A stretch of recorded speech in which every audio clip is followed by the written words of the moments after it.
안녕하십니까. 주식 코치한 남자입니다. 지난 영상에서는 IBK 코스닥 붐업데이에 직접 다녀와서 자동차 사이버 보안 기업인 아우토크립트에 대해서 리뷰하는 시간 가져봤는데요. 오늘은 제가 IR 미팅 참여했던 두 번째 기업 로보티즈에 대해서 말씀드리려고 합니다. 이번 붐업데이에서 가장 큰 흐름에 대해서 한번 짚고 넘어가자면 AI가 이제 단순 소프트웨어 사용을 넘어서 좀 상용화로 이제 좀 가고 있다고 저는 체감을 했는데요. 지난 영상이 이제 자동차 소프트웨어 보안이었다면 오늘은 휴머노이드, 피지컬 AI, 로봇 액추에이터에 대해서 좀 말씀드려보려고 합니다. 그래서 앞서 말씀드렸다시피 오늘 함께 볼 기업은 로보티즈이고요. 네, 요즘 시장에서 이제 테슬라의 옵티머스, 엔비디아 피지컬 AI, 중국 유니트리 같은 이야기가 좀 굉장히 많이 나오고 있는 추세인데, 로봇도 이제 사람도 움직이려면 이렇게 사람입니다. 네, 사람도 이렇게 움직이려면 이렇게 관절 같은 게 필요하잖아요. 근데 여기서 이제 관절 역할을 하는 핵심이 뭐냐? 로봇에서는 핵심이 액추에이터라는 건데요. 이제 로보티즈는 이제 액추에이터를 20년이나 넘게 만들어 온 기업인데, 이번 IR 내용 들어보니까 단순히 이제 로봇만 만드는 이렇게 회사로 이해하기보다는 이제 액추에이터, 이제 로봇 핸드, 휴머노이드, 데이터 팩토리 이 흐름을 이렇게 전체적으로 연결하면서 이제 피지컬 AI 생태계를 구축하려는 그림이 굉장히 좀 명확해 보였는데, 특히 이번 영상에서는 이제 왜 로보티즈가 중국 시장을 공략하는지, 그리고 우즈벡의 공장은 왜 짓는지, 그리고 이제 데이터 사업까지 어떻게 연결되는지, 그리고 이 부분을 중심으로 해서 로보티즈가 어떤 강점을 가지고 있는 회사인지에 대해서 한번 말씀드려 보도록 할게요. 네, 이제 휴머노이드나 AI 로봇, 액추에이터 관련 흐름 관심이 있으신 분들은 오늘 영상 끝까지 보시면 도움이 많이 되실 거라고 생각을 하니까 함께 같이 시청해 주시면 감사하겠습니다. 네, 그럼 이제 본격적으로 이야기 한번 들어가 볼 건데요. 왜 사실 몇 년 전까지만 해도 휴머노이드가 약간 조금 뜬구름 잡는 얘기다, 별로 와닿지 않았어요. 사실 저도 그랬고, 근데 몇 년 사이에 이제 좀 분위기가 좀 많이 바뀌었죠. 이제 글로벌 빅테크 휴머노이드 좀 진입하면서 뭐 테슬라의 옵티머스, 엔비디아의 피지컬 AI, 그리고 유니트리, 중국의 유니트리, 그리고 이게 좀 저가형 휴머노이드이고요. 그리고 뭐 이렇게 글로벌 기업들이 전부 휴머노이드 시장에 이렇게 뛰어들고 있다는 것을 알 수 있어요. 이게 AI가 발전하면 발전할수록 이제 조금 소프트웨어 측뿐만 아니라 현실 세계에서도 이제 쓰일 하드웨어 몸을 가진 AI에 대한 수요도 증가하고 있고, 그리고 노동력도 계속해서 감소하고 있는 추세이기 때문에 이게 좀 필요한 수요다 이렇게 보시면 될 것 같고요. 그래서 아까 말씀드렸다시피 이제 로봇을 실제로 움직이기 위해서는 아까 뭐라 그랬죠? 액추에이터가 뭐라 그랬죠? 사람 몸에 있어서는 관절 이 부분인데요. 이제 휴머노이드 한 대에는 이제 액추에이터 비중이 이게 좀 보통 휴머노이드 한 대에 액추에이터가 뭐 수십 개가 들어가요. 뭐 수십 개가 이렇게 들어가겠죠. 네. 근데 이제 앞으로 휴머노이드 시장이 커질수록 그럼 액추에이터 시장도 같이 이렇게 함께 커갈 수밖에 없는 구조라고 보시면 되는데, 이제 현재 글로벌 휴머노이드 시장 전망을 함께 보시면은 이제 글로벌 이제 휴머노이드 시장이 2035년에는 이제 6,630억 달러 규모로 이제 연평균 이제 성장률이 이제 77% 정도 이제 성장한다고 좀 예상이 되고 있고, 이제 주요 이제 소비처는 이제 뭐 서비스업, 그리고 제조업, 전장, 뭐 다양한 산업에서 사용될 것으로 예상되고 있어요. 그리고 뭐 이미 뉴스 기사 보신 분들은 아실 수도 있는데, 이미 대한통운에서 이제 로보티즈의 상품을 이제 6월부터 도입해서 이제 쓴다고 하네요. 이런 거 보면은 이제 로봇 상용화, 뭐 이게 옛날처럼 뭐 뜬구름 잡는 얘기는 아닌 거라고 전 생각을 하거든요. 네, 그래서 이렇게 다양한 산업에서 좀 사용될 것이라고 좀 예상을 되고 있고, 그리고 이제 뭐 현재 OECD와 이제 중국 노동 가능 인구를 뭐 2035년 정도에 이렇게 좀 예상을 해본 수치를 봤을 때 약 한 5,400만 명 정도가 감소할 것으로 좀 예상이 돼요. 그래서 이제 앞서 말씀드렸다시피 이제 휴머노이드의 상용화는 불가피하다 이렇게 보시면 좋습니다. 그리고 만약에 이 중에서 이 5,400만 명이 이제 감소하는데 이 중에서 40%만 휴머노이드를 대체한다고 하면은 휴머노이드 대수가 약 2천만 대 정도 달할 것으로 보여요, 수요가. 네, 그러면 2천만 대가 들어오면은 여기서 이제 앞서 말씀드렸듯이 액추에이터 비중이 이 정도나 들어간다고 하는데 그러면은 이제 액추에이터의 주요 부품, 액추에이터가 이제 늘어날 수밖에 없겠죠. 그래서 이제 액추에이터 부품이 주요 이제 좀 보시면은 스크류랑 감속기가 들어가 있는데 이제 스크류 부분에서는 이미 글로벌 해외 업체들이 이제 다 과점하고 있는 상황이고 이제 국내 업체들 중에서는 이제 감속기 부분에 감속기라는 것 부분에서 이제 조금 기회를 잡아야 돼요. 이쪽이 기회 요인이 아직 남아 있거든요. 네, 그래서 액추에이터가 이제 휴머노이드 이 정도 차지하니까 저는 이제 로봇 산업이 앞으로도 계속 좋아질 수밖에 없다고 보고 있고 그 중에서도 이제 글로벌 시장에서 채택률이 좀 높고 그리고 국내 업체 중에서 좀 국내 업체에 주목을 해서 로보티즈의 경우 이제 좀 양산 능력이나 단가 그리고 브랜드 파워 면에서 경쟁력을 좀 많이 보유하고 있는 기업이거든요. 이제 그렇기 때문에 이번 IR 미팅 참여를 통해서 조금 더 진솔하게 기업 알아보는 시간 가져봤고요. 네, 이제 그래서 로보티즈가 어떤 기업이냐에 대해서 한번 말씀드려 볼게요. 네, 이제 로보티즈 보시면은 로보티즈는 이제 1999년에 이제 설립된 기업이고 이제 총 20년 넘게 액추에이터를 개발해온 회사입니다. 네, 현재 이제 매출도 대부분 액추에이터에서 발생하고 있는 모습을 보여주고 있고요. 이제 단순히 이 회사가 좀 액추에이터만 만드는 게 아니라 이제 뭐 로봇 핸드나 뭐 양팔 로봇 뭐 이런 것도 다 만들고 있고 이런 완성형 플랫폼까지 직접 좀 개발하고 있다는 점이 있어요. 그리고 이제 IR에서 직접 계속 강조했던 부분이 이제 우리는 부품만 하는 회사가 아니라는 점이고 이제 결국 액추에이터를 앞서 말씀드린 이제 관절을 중심으로 휴머노이드 생태계 전체를 좀 구축하려는 방향으로 가고 있다고 보시면 좋을 것 같아요. 네, 이제 그러면은 이제 로보티즈의 핵심 제품 라인업에 대해서 한번 살펴볼 건데요. 이제 로보티즈 액추에이터는 X, Q, 그리고 PY 이렇게 시리즈로 나뉘는데 먼저 X 시리즈에 대해서 말씀드리면 이제 X 시리즈가 가장 많이 팔리는 상품이에요. 그래서 뭐 캐시카우로 볼 수 있고 이제 매출 비중이 좀 많이 차지하는 상품이겠죠. 여기서 이제 로봇 핸드나 이제 뭐 소형 관절 같은 부분에 좀 많이 사용되는 거고 이제 다음으로는 이번 IR 미팅에서 이제 담당자분이 좀 강조해서 말씀해 주셨던 제품 시리즈인데요. 바로 Q 시리즈입니다. Q 시리즈에서 이제 QDD 액추에이터 기반인데 이제 이거는 좀 가격을 낮추되 효율은 극대화하는 이런 구조로 보시면 돼요. 이제 중국 휴머노이드 업체들 보시면은 이 구조를 굉장히 좀 선호하고 있고요. 그리고 다음 시리즈 말씀드리면 PY 시리즈인데요. 이제 하체나 산업용 로봇 같이 힘이 많이 필요한 영역에 좀 들어가는 제품 라인업이라고 보시면 될 것 같습니다. 네, 이제 다음 내용 한번 넘어가 볼게요.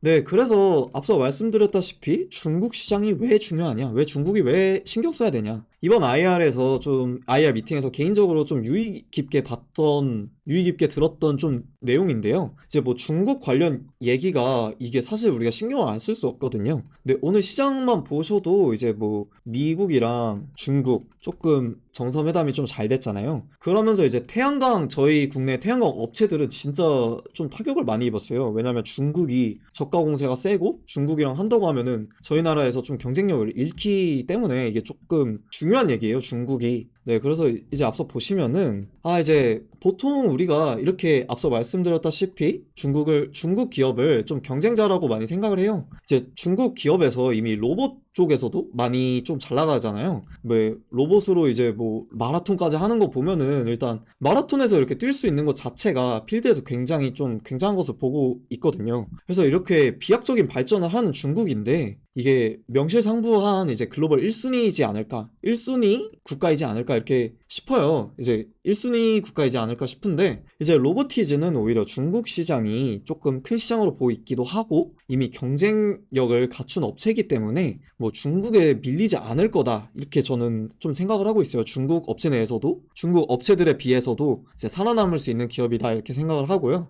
이제 왜냐면 이제 중국 휴머노이드 시장이 좀 폭발적으로 성장하고 있는데 이제 반대로 이제 보시면 핵심 부품 경쟁력은 아직 조금 부족한 부분이 조금 있어요. 핵심 부품 자금률이 좀 낮아요. 이제 중국 내에서는 이제 많은 액추에이터 기업과 이런 휴머노이드 부품으로서 좀 활용되고 있는 기업들이 많은데 중국산을 이용하는 이유가 사실 코스트 때문이잖아요. 그러니까 비용이 저렴하니까 쓰죠. 네, 근데 일단 중국 정부로부터 집중적으로 이제 보조금 40%에서 50%좀 정도 받고 있는데 여기서 기업을 이제 만들고 이제 생산하고 이제 납품한 다음에 보조금을 지원받고 좀 폐업하는 경우가 굉장히 많다고 들었어요. 그래서 이제 중국 내에 잘 아시는 유니트리 같은 기업들도 저가형이나 경량화, 소형 액추에이터 이거를 조금 강력하게 보거든요. 저가형 액추에이터, 경량화, 소형, 그리고 즉시 공급한 양산 가능성 이걸 좀 굉장히 선호하고 있는데 여기서 이미 로보티즈가 가진 것에 대해서 말씀드리면은 이미 이 시장에서 제품 라인업을 닫고 있어요. 아까 말씀드린 이제 Q 시리즈 그리고 뭐 R&D도 이미 축적하고 있고 그리고 손가락 모듈 이제 즉시 공급 가능하고 이제 대량 납품 캐파 확보도 이제 하고 있고요. 네, 이제 그래서 중국 휴머노이드 시장 성장 자체가 로보티즈 입장에서는 오히려 기회가 될 수 있고 수혜가 될 가능성이 좀 높다고 보시면 좋을 것 같아요. 네, 그리고 이제 제가 다음으로 현장에서 직접 들었던 제품들 이제 말씀드리면은 이제 바로 로봇핸드 HX5D20인데요. 이제 다이나믹셀 X 기반 순수 모터 구동 방식으로 제작되었는데 이제 기존 와이어 방식 대비해서 이제 와이어 방식으로 하면은 이게 조금 싸게 만들 수 있는데 조금 이게 수명이 좀 짧다고 들었어요. 이제 설명 들으면서 이제 그러면서 이게 내구성도 높이면 근데 이제 기존 와이어식을 쓰는 이유가 가격이 싸서잖아요. 근데 이게 내구성이 줄어들면은 이걸 계속 뭐 몇 년에 한 번씩 바꿔야 되는데 뭐 몇 년도 아니에요. 이게 들었던 바로는 이제 몇 주에 한 번씩 뭐 2주에 한 번씩 이렇게 바꿔야 된다 들었는데 이 2주에 한 번씩 바꾸면 이게 싼 게 의미가 있나? 이것도 싸지 않은데 그냥 그 다른 제품에 비해서 싼 거지 이게 단순히 싼 게 아니거든요. 네, 그래서 이거와 이 제품 자체가 순수 모터 구동 방식으로 이제 좀 제작이 되어서 이제 내구성도 굉장히 우수하고 이제 다음에 대해서 이제 이게 조금 기존 와이어 방식에 비해서는 이제 조금 합리성도 좋고 내구성도 좋다 이렇게 살펴보시면 좋을 것 같아요. 그리고 이 제품 가격에 대한 합리성도 좀 괜찮게 봤고요. 네, 그리고 다음으로 AI 사피엔스 이거 볼 건데요. 이제 이거 설명드리기 전에 저희가 먼저 간단하게 설명드리기 전에 영상을 먼저 한번 같이 시청해 볼게요. 네, 이제 로보티즈 이거 영상 보시면은 죄송합니다. 이거 지워드릴게요.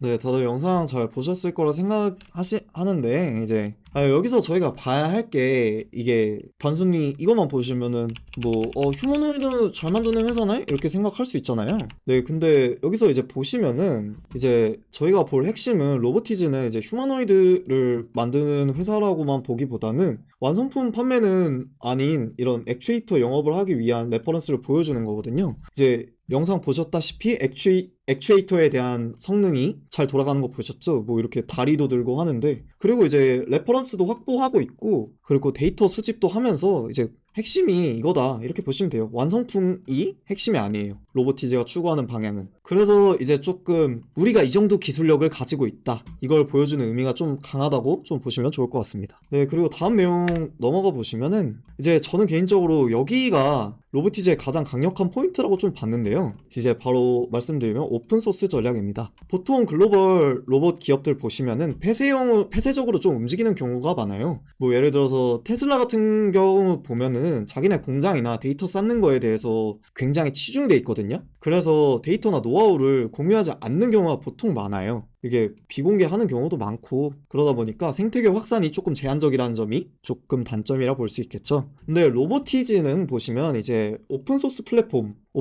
플랫폼을 이제 추구하고 있기 때문에 이제 죄송합니다.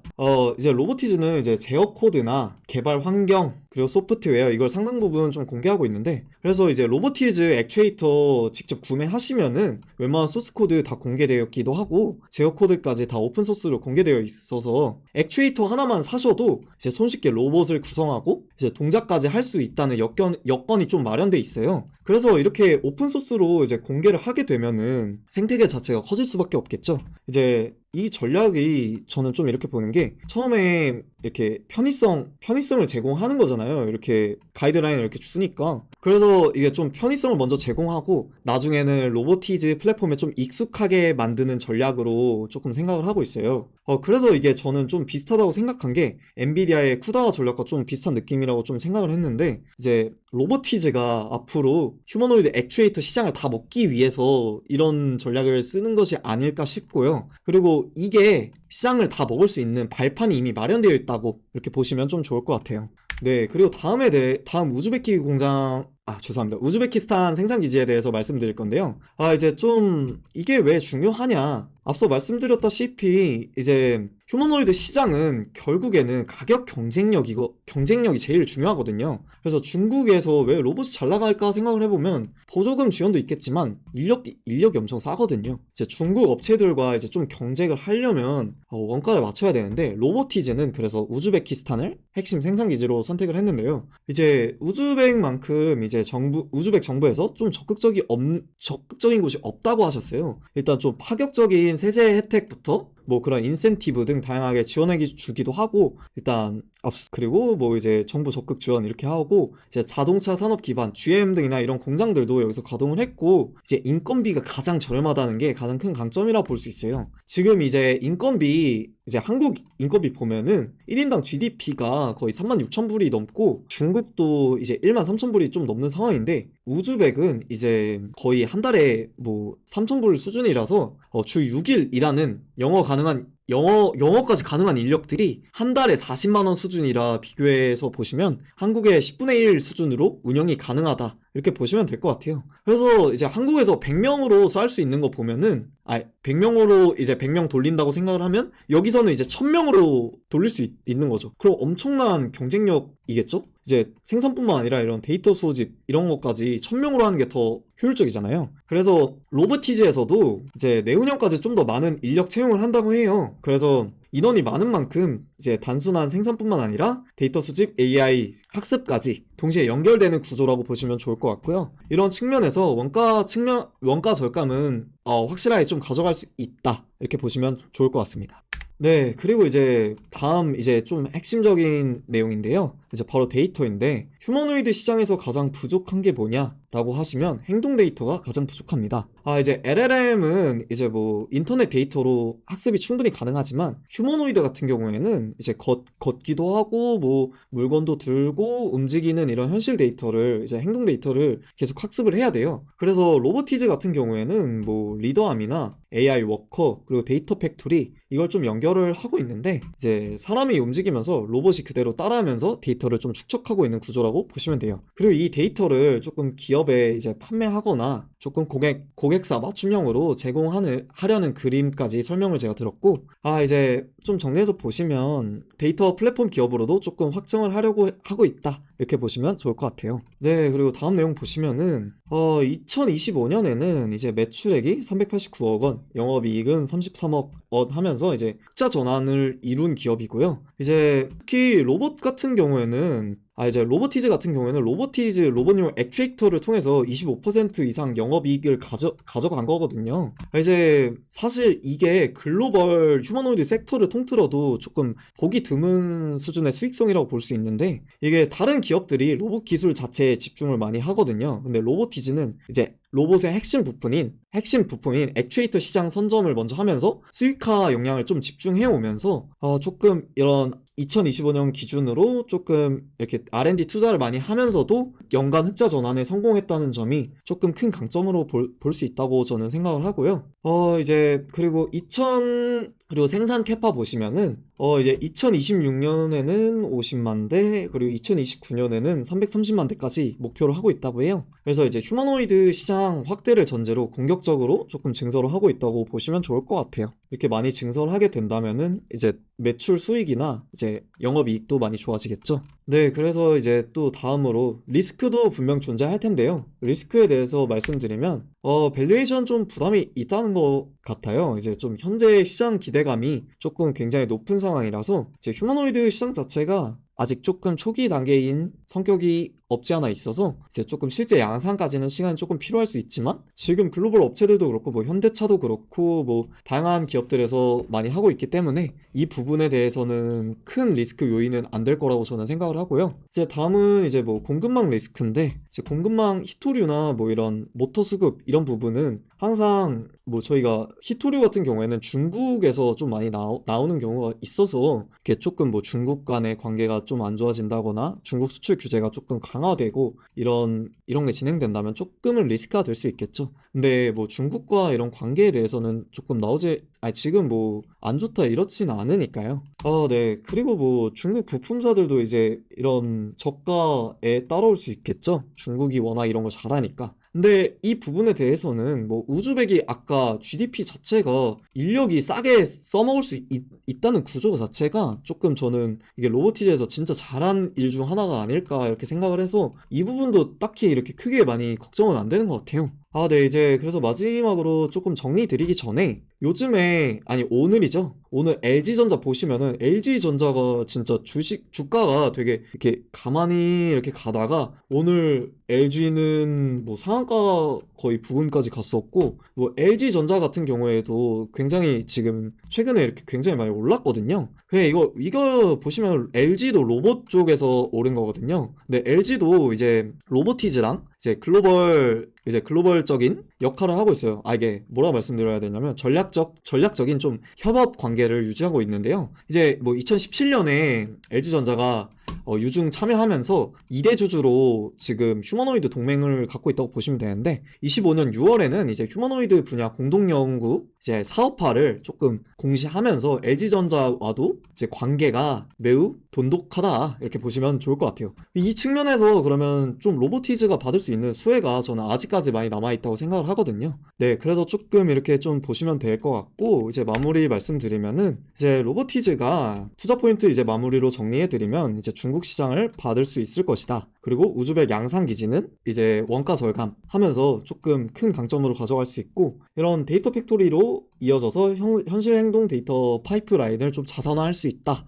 그리고 오픈소스 전략으로 이제 생태계 엔비디아처럼 이제 엔비디아 쿠바처럼 이제 휴머노이드 액추에이터 이 피지컬 AI 시장을 다 선점하겠다 이렇게 보시면 될 것 같아요. 네. 그래서 이제 앞으로 이런 로봇들이 점차 상용화되기 시작할 텐데요. 이게 상용화 된다고 하면은 이제 액추에이터는 올라갈 일밖에 남지 않았다고 저는 생각을 하고요. 그래서 오늘 영상 자체가 뭐 저는 영상은 투자 권유 목적은 아니고 이제 로봇 산업이 지금 어떤 상황이고 그리고 어떤 기업이 조금 유망할지 한번 좀 공부하는 컨텐츠로 정리해서 이제 시청자분들 보시라고 이제 조금 제가 공부해서 말씀드리는 거기 때문에 이제 이런 컨텐츠로 봐주시면 좋을 것 같고요. 오늘 영상 좀 도움 되셨다면 구독과 좋아요 부탁드리겠습니다. 오늘도 시청해주셔서 감사합니다.